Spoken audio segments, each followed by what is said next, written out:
Koht, mis igal kevadel oma õiteilu ja õitelõhnaga meelitab kohale tuhandeid ja tuhandeid inimesi, on loomulikult Kirna mõisapark.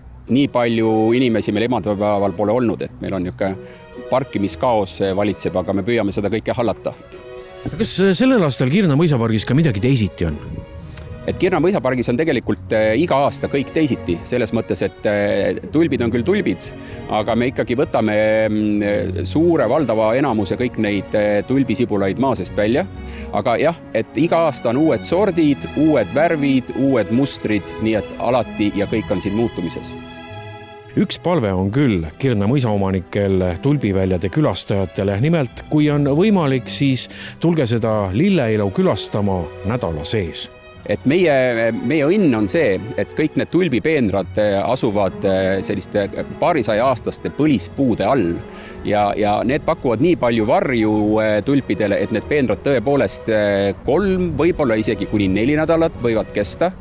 Ja siinkohal kutsungi üles, et inimesed, kes on plaanid ja kes on paindlikud oma ajakavas, siis valige külastamiseks tööpäev, sest nädalavahetustel on tõesti selline külgees liikumine, et teile endal on mugavam ja rohkem privaatsust.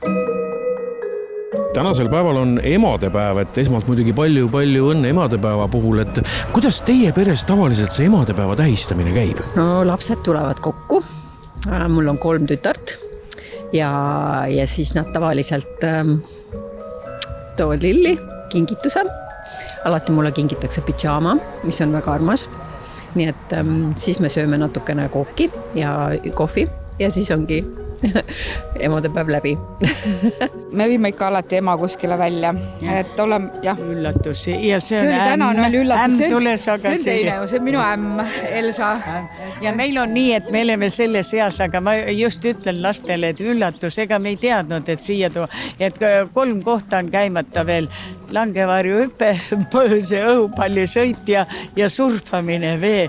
Nii, ja kui nood ka ära, siis võid tõesti kõrvad peale panna, siis nagu kadunud kihnuvirme, et siis oled ise.